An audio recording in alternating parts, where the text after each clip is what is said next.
What's up, guys? We back. It's been a while.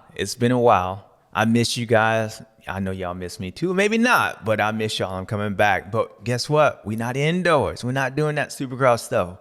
We had the real, like Matt Walker said, it's the real man's track. Round one, the Lucas Oil Motocross in Paula, California. I actually never raced there. Have I raced there? I practiced there a lot, but I never raced there. But the track looked fun. So round one of the motocross series, baby, let's get outside. And hey, I know they don't got it, but still, a few people gonna get neck burns today. Let's get into it. So 250 class, let's get into that one. We have Jet Lawrence, number one plate, old school looking motorcycle, kind of like a David Bailey throwback, Rick Johnson. Ironically, he was on the TV cast today, but bikes look good. I like the gold wheels and all that. And Jet looked good with the number one plate, and Jet even looked better. Kid looked good, man. I ain't gonna lie to y'all. Kid looked good. It's first time for a long time that I've seen somebody look just better than everybody else. And it's going to be if they stay healthy, it's going to be the Lawrence boys in that 250 class. But you never know. It was good to see Justin back, Cooper, and we had that 411. I thought I was calling to get a number, and then I realized it was a rookie, first time in his 450 or 250 class. He looked good. He led a few laps, and but overall, the red plate Jet Lawrence, I mean, the kid just looked better than everybody else, and him and his brother looked good. So, but first round of the season, and what we'll talk about today a little bit is how the difference between a first round of a Supercross compared to a first round of outdoor, how there's a big discrepancy between, I guess maybe the overall champion and how guys can come in and really struggle with bike setup, because in outdoors, it's a big bike setup, and usually when you come into the first race, you're either pretty close or way off. I experienced a way off a lot of times, so don't be surprised that guys that was like getting fifth or the top 10 in a couple of weeks, they might be winning races or up in the podium. So and that's just kind of getting your feet wet and bike setup. So even how dominant, it was a red day all day long. I wouldn't look forward to, at least in the 450 class, there might be some changes, some colors, some blues, some greens, yellows, I don't know, some KTM, some orange bikes, who knows? There's going to be some guys that's winning races. So, but in 250 class, there's not much to say besides Jet Lawrence. He looked good. He was on a different level. His brother looked great. It was good to see Shimoda Joe up there. He looked good also. Cameron McAdoo, bruh, like that's how you felt right there. You was stumbling. I hope you get back. Just saw a little blood on your nose. They did you dirty, man. I ain't gonna lie. I turned on the TV and I saw you, on the back of the asterisk. I've been there a lot of times, so I know that look, and that look of confusion. That's what you had. So get well, my friend. But you ain't gonna lie. Mav TV Plus, they did you a little dirty on that by showing you like that long. But get well soon. So there he is. Lucas Oil recap. There ain't no recap. He got knocked out. Like he don't remember Doc doing his thing. Bodner just driving, and Cameron's like, yeah. He looked like he just got punched by Rocky. Like Rocky hit him. I don't know. Is Rocky 6? Is it comeback? But damn, I'm doing you dirty. I'm doing you like Mav TV. I'm talking about you, so I'm gonna keep on going. Just whatever. But again, I think Justin Cooper should get back. I was a little surprised that he, faded back a little bit so much. But, again, the kid's been off all year long. He's been hurt. So not surprising. RJ does what RJ does. He has one fantastic moto, flying crazy speed. And then I don't know what he finished the second moto, but hopefully he can get that consistency up. But we all know he has the speed.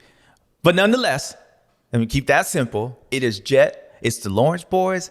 And Jet, come on, Cole. I know it's outdoors, and I know they don't got the fire. And I know it was cold that day, so he might appreciate this. But let's hit him with a neck burn. Hit it, Cole. Suntan, neck's on fire. Neck was on fire, even though it wasn't on fire. It's like that fake flame Fugazi. It's the JS, the Bubba's World, the recap. Suntan. It's a new one. And it was you, Jet, so congratulations. You the man. F***ing RD5 coffee. It's this coffee.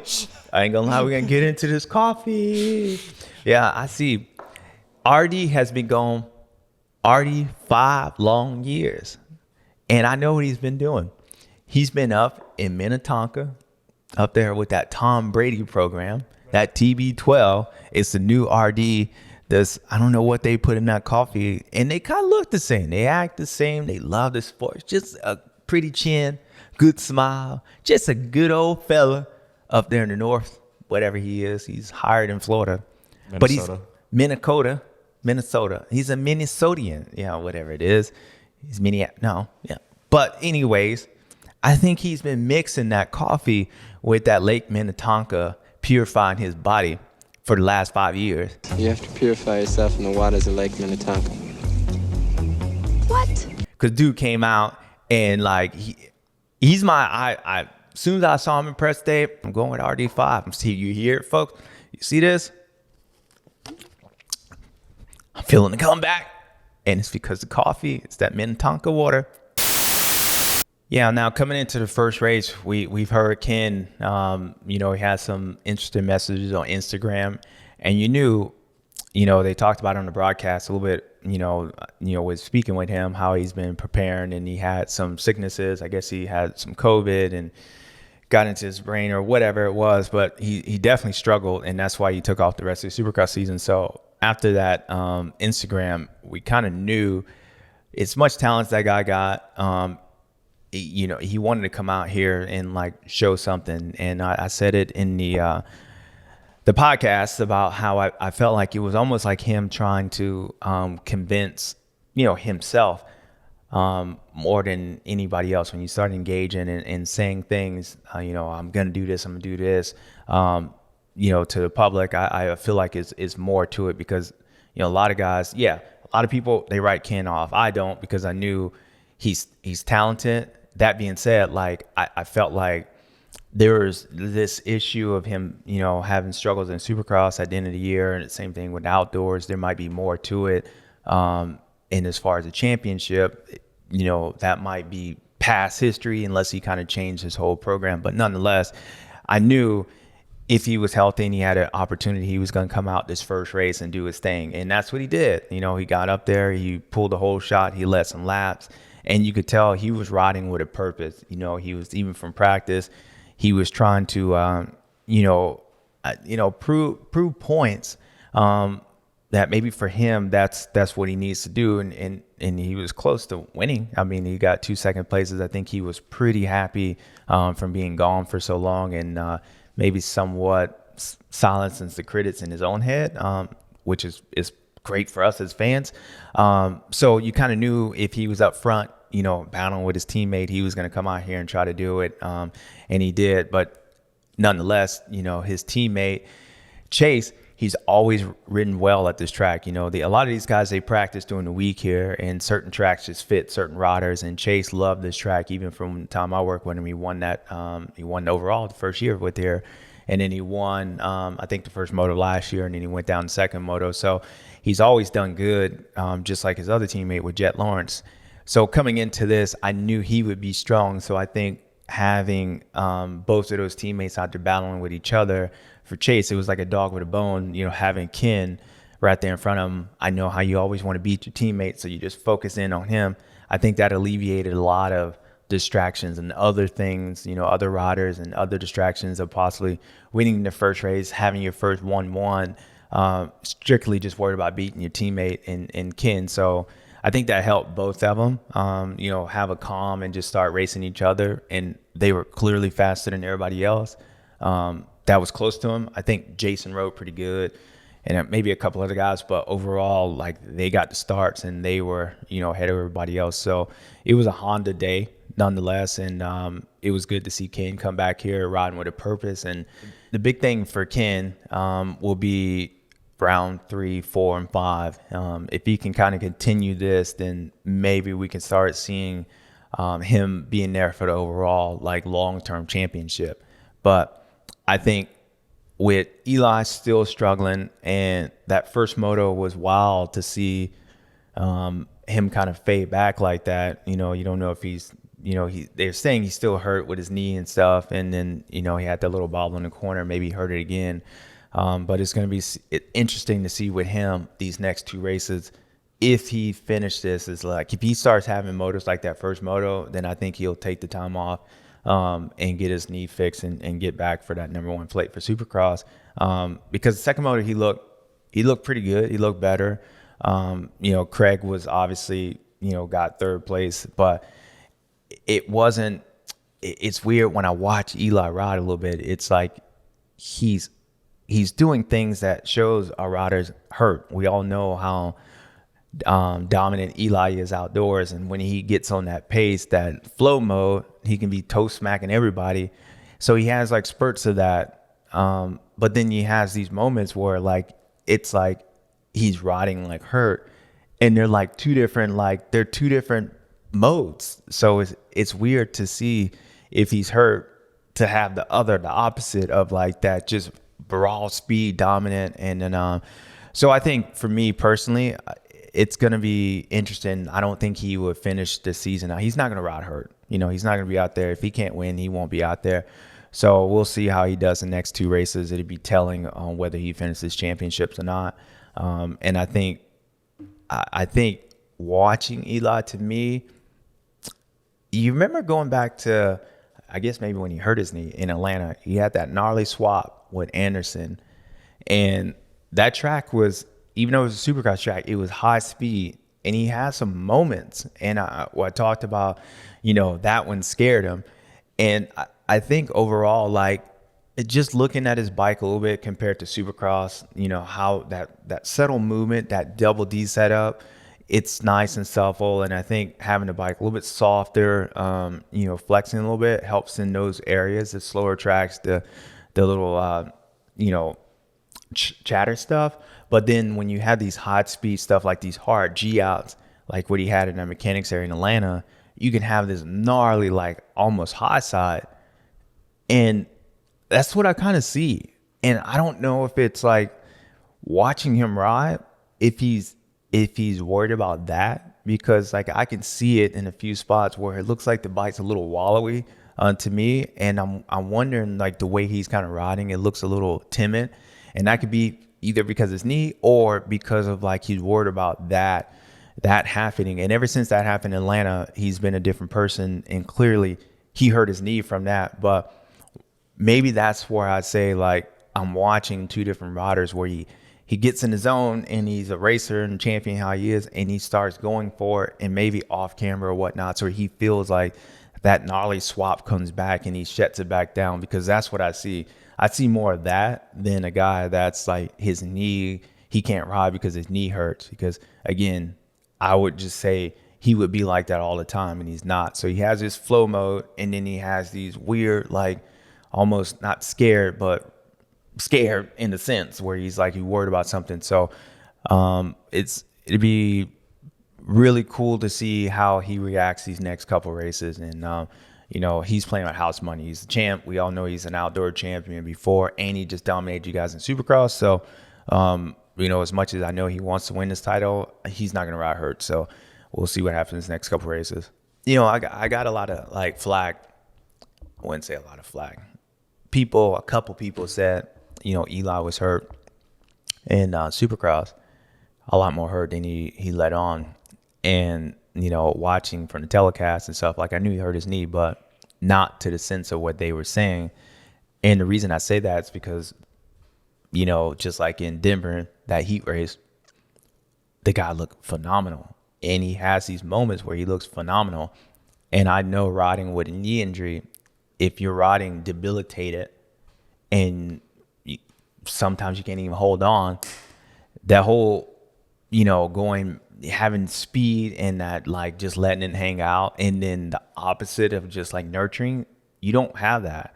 And that's why I was so confused and kind of like didn't talk about his knee injury so much, and went back into, I think he was riding that way because championship, because that's what I saw. And so same things happening in outdoors is like, that's what I see, and it's confusing. And hopefully Eli, understands, and people understand what I'm saying. I'm not saying he's not hurt, because at times he looks like he's hurt, but then at times he looks like he's a bad mother, you know what I mean, too. So I just think if he's hurt that much, then I wouldn't see those two opposites in a sense. And but the one person that wasn't hurt was the guy that went 1-1 over the race. So But hopefully Eli, he's healthy enough. I would love to see him finish this season all the way through, and he's be able to ride healthy, because I think it would be, if he can get both titles, and I think it'd be awesome. And having RD5, to rejuvenate it, motocross version of Tom Brady back in the day, I think that'd be pretty cool against Chase and the German chocolate's back. I think it'd be good, and I think the series needs Eli. The 250 class is stacked, even though Jet was, night and day better than everybody else in how stacked that class is. The 450 class, I think there is going to be some inconsistencies throughout everybody. I mean, I think we just saw Jason come in there and get caught up in the first corner, have some bad luck. And even though he rode good, I mean, he lost a ton of points to Chase. And you had, Ryan coming off 5 years and just consistently just there and did his thing. Yeah, Kristen Craig in his first podium. So I think there's going to be some up and downs. And with, Ferrandis being out, Cooper being out, we don't know how long Cairoli is going to be here. And if Eli goes out, I think you're missing some pieces that I think not only you're putting depth in the field, I think you're putting championship depth, and that's depth. That's difference. You can have a bunch of guys that can come in and maybe win a moto here and there. But when you start taking out Ferrandis and Eli and guys like that, Cooper Webb, these guys are champions. So you know those guys are going to be there from round 1 to round 12. And ultimately, what we want as fans is to come down to round 12 and there's a series. So if you start losing those kind of guys, you're not only losing speed and talent and fan favorites, you're losing depth for the championship. And I think overall, as the motocross season goes on, you get guys that get injuries and guys that get hurt. So you start losing them throughout the year. If you lose that at round 1, then I think we can be looking at a series that you can have a champion that's survival of the fittest instead of the best of the rest. And, so hopefully those guys can finish out and just continue getting stronger and get through it. So right now, it's the Honda day. It's red. That's why I wore my red bandana, because it's raining red, whatever. Yeah, that didn't make sense. But hell with it. You get it. Let's talk about RD5. Now, I said it a little bit, but I'm telling you, RD5 has been gone 5 long years. RD5 long years. The boy's been gone. And I ain't gonna lie. I immediately got me some coffee. I called it up, ordered me some RD5 coffee, mixed it with that Minnesota Lake Minnetonka water because it purified my body. And clearly that's what he's been on. He's been on that program. And he came back. And when I watched the dude in press day, I texted him. And I'm cheering for him. I'm not even cheering for the old guy because he's younger than me. But damn, he's been gone a long time. But when I watched him ride, it's the one thing that I hated racing him. It was like, he just looks like a ball of consistent. He's just there, right? There's nothing flashy about him, but he's flashy. And I think when I watched him, the reason I just said, like, I'm picking him for the title. And I'm picking him because, one, dude's been gone for 5 years. He just came up in here just, literally at podium speed. And I think if we were round 3, he would have got podium. I think the fact that there was so much pressure on him, the guy's been raced for 5 years. He's carrying the KTM flag. He's got a baby at home, maybe 2, I don't know. And he just comes back in here off that huge layoff at a rough track. At least it was cold. But when you look at Ryan and just his past history and what made him so tough is that from his riding style, from the way he is, I think it just sets up that he's going to be there. And the fact is, he came out here and he wasn't slow. So I know Chase and everybody else knows, like, damn, like, my hero, the guy that I used to watch, he's still there. Like, he still has every tendency and his thought process, whatever. It looks the same. It looks like 2014 to like now. And I know a part of that scares those guys because then you lose that buffer of having a bad race, because RD5 eat your ass. You have a DNF, he's 20, 25 points, and that's what you lost. You can guarantee it. And as long as the bike stays together, he's going to be there. So a part of that bleeds in the back of these minds of these guys that, okay, now we got somebody that's going to be super consistent. And I think watching him ride, the way he rides compared to everybody else is, I wouldn't even say it's an old school way, but I think what makes Ryan so consistent and what makes him really smooth is he sits down a lot. And it's not like it's a lazy sit down. I feel like the reason I was so stoked on him out to watch him practice today is because when you watch him compared to Chase and some of these other guys, Ryan sits down and Chase is standing up, and I'm not singling out Chase, but a lot of guys do this. I think Ryan takes away all the potential, high sides and front end washes out. Like, he takes a lot of chances out. And I think that's what made him so consistent, over his career is that, not only is his mindset, he's going to be there the whole way, but the way he rides, the way he attacks the whole track, when you watch him, you don't ever feel nervous. Like, any minute the guy can go down. And I think that's the part where I said, like, it's not flashy, but from a technical standpoint, it is kind of flashy because he's taking chances and taking, opportunities for him to go down away compared to some of these other guys.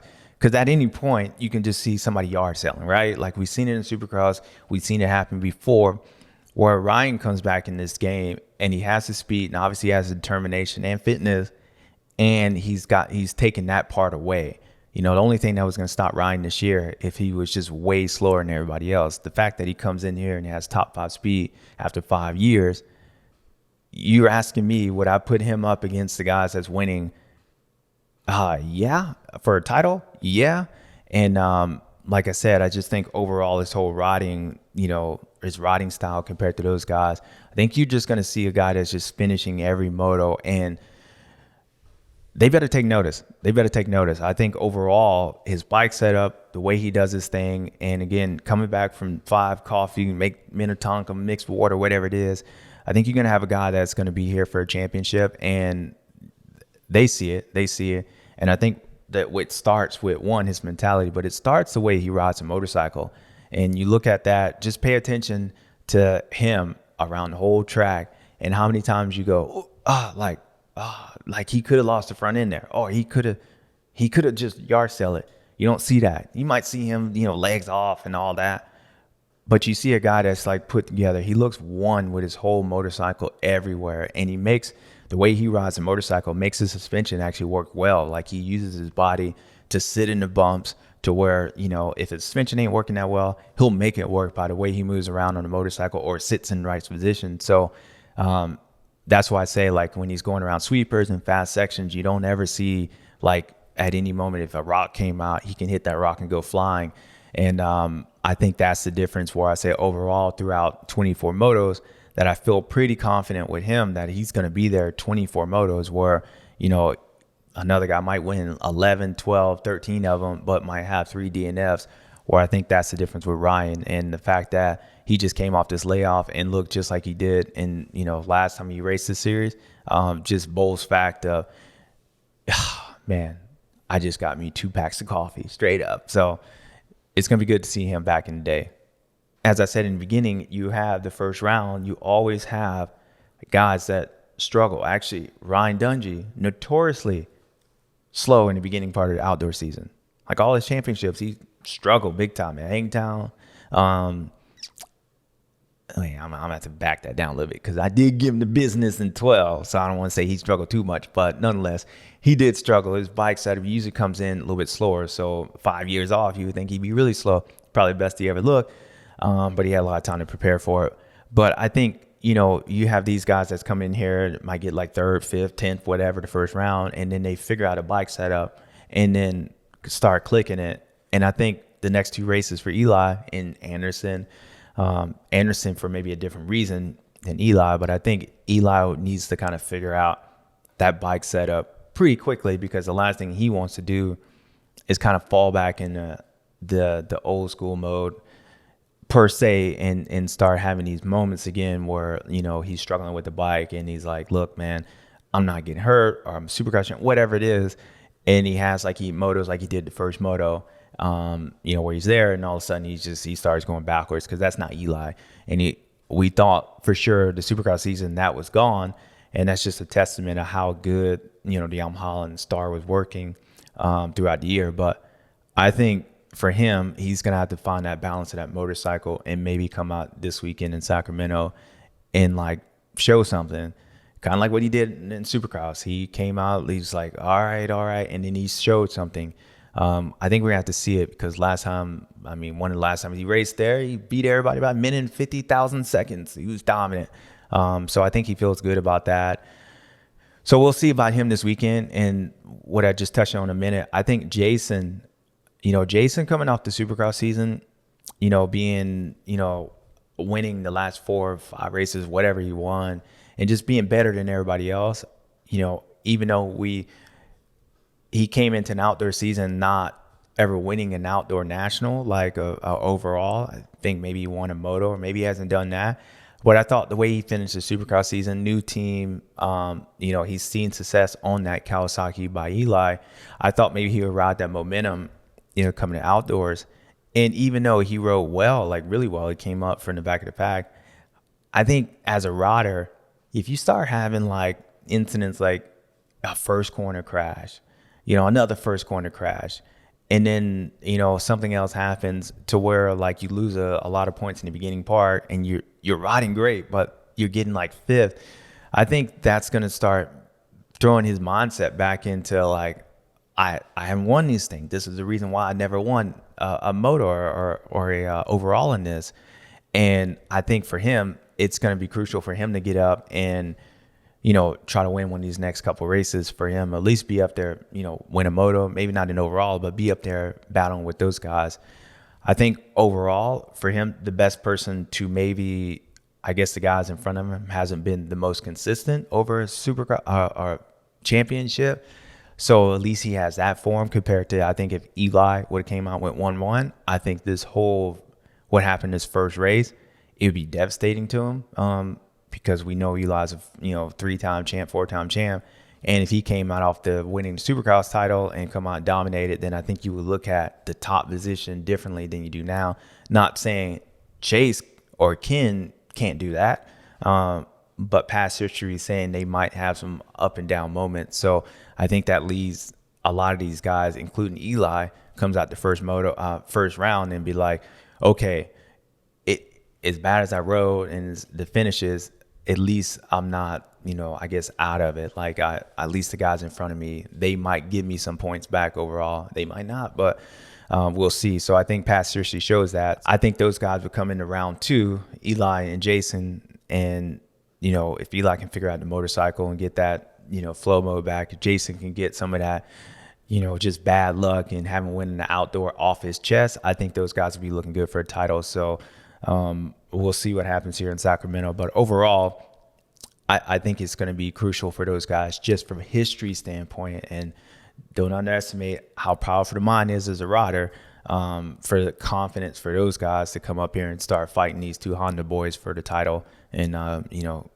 get this thing going. For being round 1,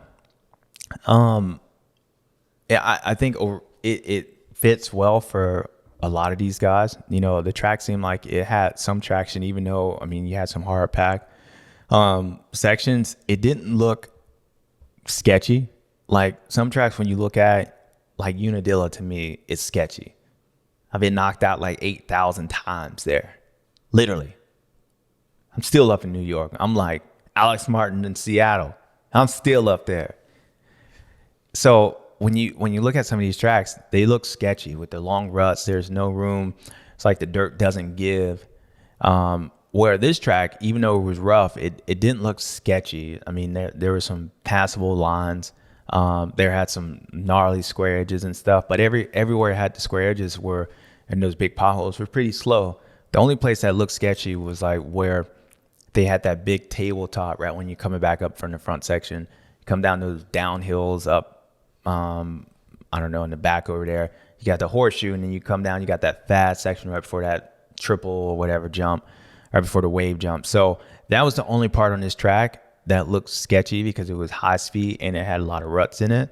But other than that, everything else is pretty good. Even where Chase passed Ken, it didn't look sketchy. You know, he did a couple times, but it wasn't like as scary. So I think overall, coming into the first race, this track is better than Hangtown, because Hangtown's it's a gnarly one. It's like Glen Helen, even though, you know, a lot of guys don't race Hangtown.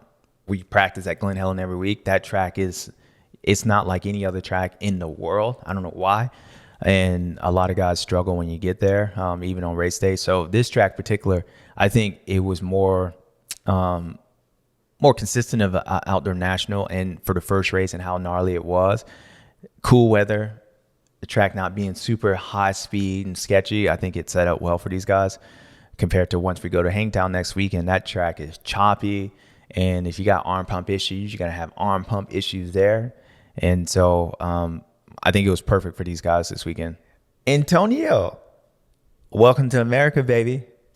Everything's different. The frames are different. They're not as stiff over here from what I hear.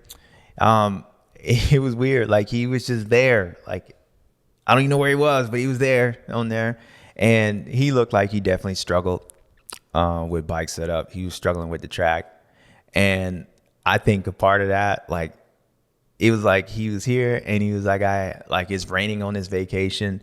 You know, it's the pool's cold. There's a hurricane coming. Like, it's just no fun. You're fighting with the old lady, whatever it is. Like, he just did not have a lot of fun.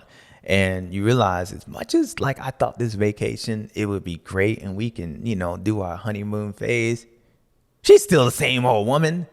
And that's why I retired. I was done. And that's what he kind of looked like out there. He looked like he was like, damn, man, my hand blistering up.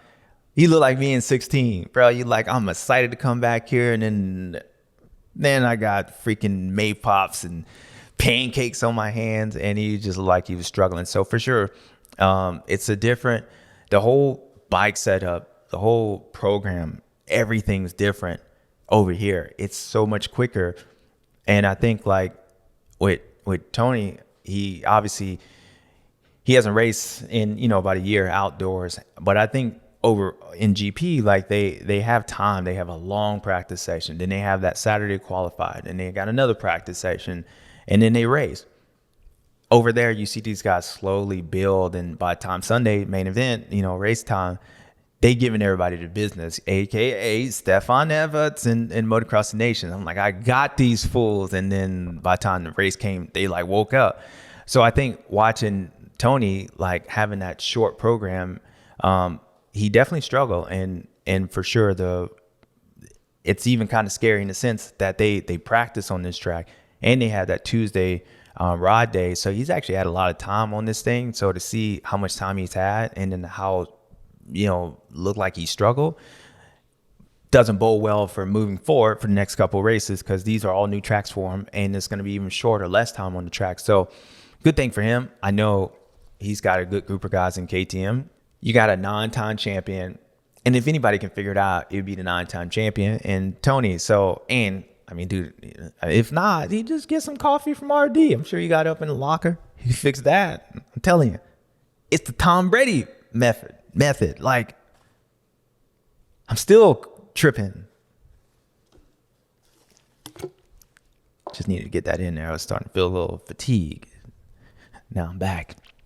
What would it take for you to do what Dungey did and come back? Yeah, somebody asked me that. Somebody asked me, like, were you inspired by what Ryan did? And I was like, yeah, like, I'm super inspired, but I ain't that inspired. I mean, I'm amazed. And as I said on the podcast, some people are just built to do that. Like, it's Cole, you saw my text. Roger, you saw my text. When I saw him, like, oh, damn, he's back. It didn't even shock me that he was back. I knew he would do good. Like, I didn't know he would be, let me say, I didn't think, like, I didn't know if he would be, I wouldn't say I didn't know if he'd be this good, because he is this good, but I didn't think he would look this solid. That's what I say. And I say that because he's always struggled in the beginning part of the year, like when he was in his peak fitness, whatever. And the fact to me is his bike looked pretty good. He looked good. And it's like he's aware, like he's had an opportunity to watch these guys, sit back and kind of do what I do, call races, do whatever, and like learn, and then really kind of learn like these tendencies of these guys and these riders around him. And even the way he rode, like he let Christian go by. Like he ain't gonna fight with him. Like overall 12 races, I think I can get this guy. It was almost smart the way he was just doing his thing. And that to me is like a guy is like just solid. Like he has belief that in the long term, I'm gonna be here. And it's cool to watch. It's like he has all the brains and he learned from being off. And he still has his Ryan Dungey, his racecraft, his championship about him, his determination, his style, everything. He has all that. But then he's like, he uses that, you know, from stepping away from the sport and learning these guys. In fact, he actually worked with some of these guys, you know, when he was with Geico and then, you know, KTM. So he's really had a sense of listening to all their dark secrets in the truck, listening to them talk about how they don't like certain things, helping them fix. So now he's back and he's like, I can use this. Like basically if I came back right now after watching all these guys and getting to know them and still have my James Stewart thing, oh boy, you guys be in trouble. But I don't, because I got one side. The other side, I'm not that inspired yet. Maybe I will be. Hold up. I'm feeling it. So it's like you can use all that stuff in the race thing. And I think that's what RD has doing. So to me, I'm excited to watch him as a fan. All you fans out there, it's cool to see him back. But I actually do think it's not, he's just back here. It's not like when I watch Tony, I'm so happy to see him over here racing. But I can feel like that's a rental car. Like he's just going to use that for a couple times, go to Disney, Universal, whatever it is, you know, go see, you know, the Hoover Dam, and then he's going to go back home. Well, Ryan, I think he might have actually purchased this thing. And he might actually bought a place down here in Disney World, in Universal, because he lives right next door. He's here like he's here. Like, and so that's the difference to me. So we'll see. He might get that Willy Wonka gold tag. I guarantee he'll get a neck burn this year. He gonna get neck burn. He gonna get neck burn. But that being said, people, that being said, oh, it was a good one. And I don't even know, you got the Jet Lawrence neck burn. And he got the double neck burn with him. And then he got this one.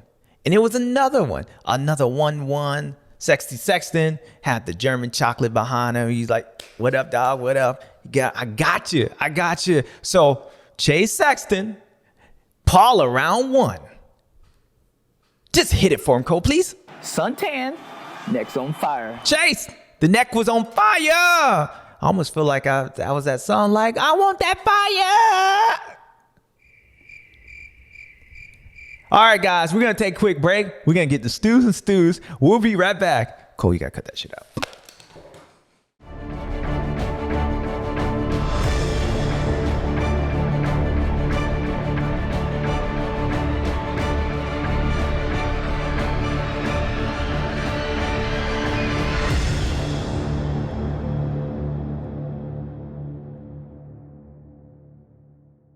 All right, guys, we back.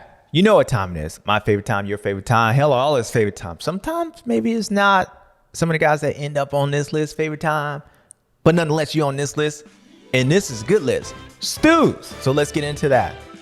You know where we're going. I mean, this is easy, people. This is easy. It's probably one of the easiest ones I can do, right? Lars, the Honda HRC. I'm gonna even give Eric Kehoe some love, because it was like a foundation. I would give me some love. I was there. We built the foundation. You can't ask for a perfect day. I mean, even a better, it was raining red. You even got me with my red bandana, red plate somehow. I just felt like I wanted to be red today. HRC Honda. Y'all stews. All y'all. Ken, German Chocolate, he back. Good to see you back. Chase Sexton. Obviously, he got burnt again. Jet Lawrence doing what y'all do. Hunter Lawrence doing what y'all do. Brothers killing it. I mean, damn. Y'all ain't give nobody else no chance. Y'all went to old school flavor. It was like the 90s with y'all. Just dominated. We'll see how long that lasts. We can do it next week. And from what y'all looking like, y'all could do it. But that's next week. So HRC, y'all stews. And I could be like, well, normally it's always hard. So I'm just giving y'all y'all. That's like 10 of y'all, maybe even 20 of y'all. So y'all kind of gave all the positions. But hold up. Not so fast. Mr.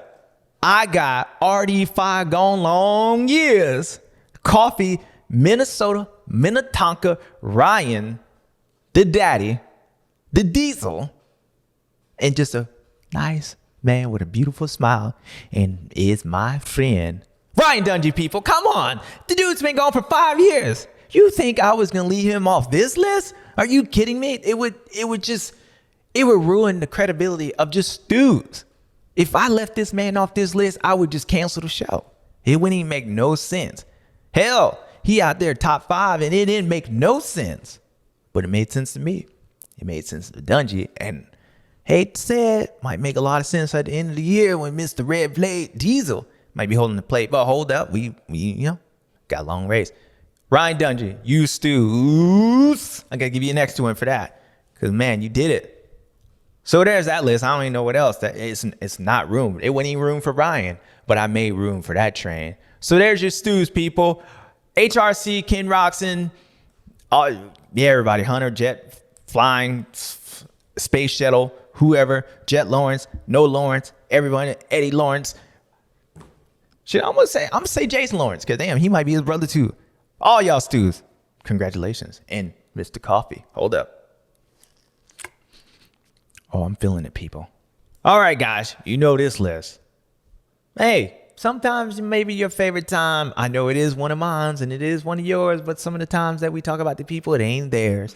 Stew, people that's pissed off. Pissed off because they, had a bad moto. Pissed off because they got blasted. Pissed off because, hell, like, you came over from, Europe and you got here and you're like, damn, man, like this vacation wasn't as cool as I thought. Who knows? Maybe he wasn't pissed off, but stewed.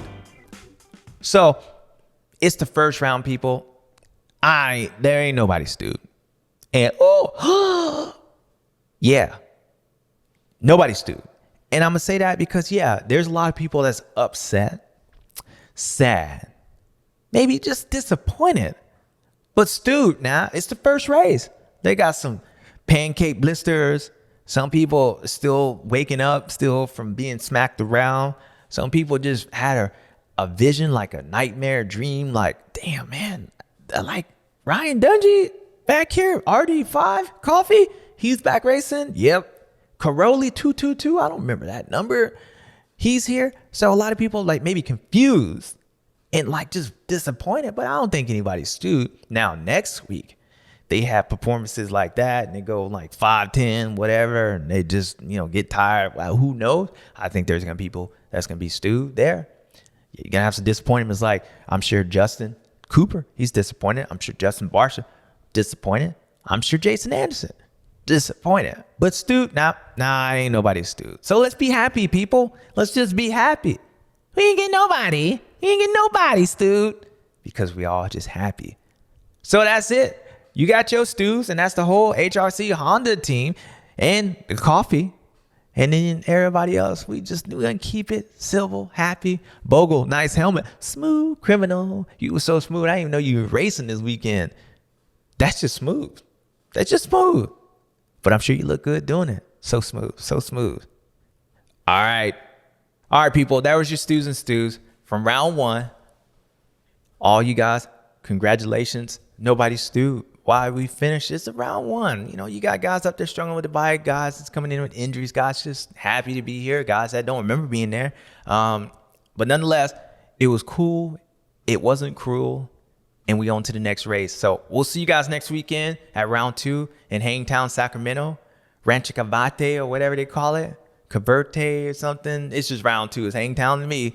So we'll see you guys next weekend. Congratulations, Chase Sexton, Jet Lawrence, everybody else. Good to see you back. Toronio, I thought I'd put some pepperonis on my pizza. Ryan, send me another cup of the coffee. I'm feeling fresh. And I'll see you guys next weekend. Until then, hit him with something, Cole. Suntan, next on fire.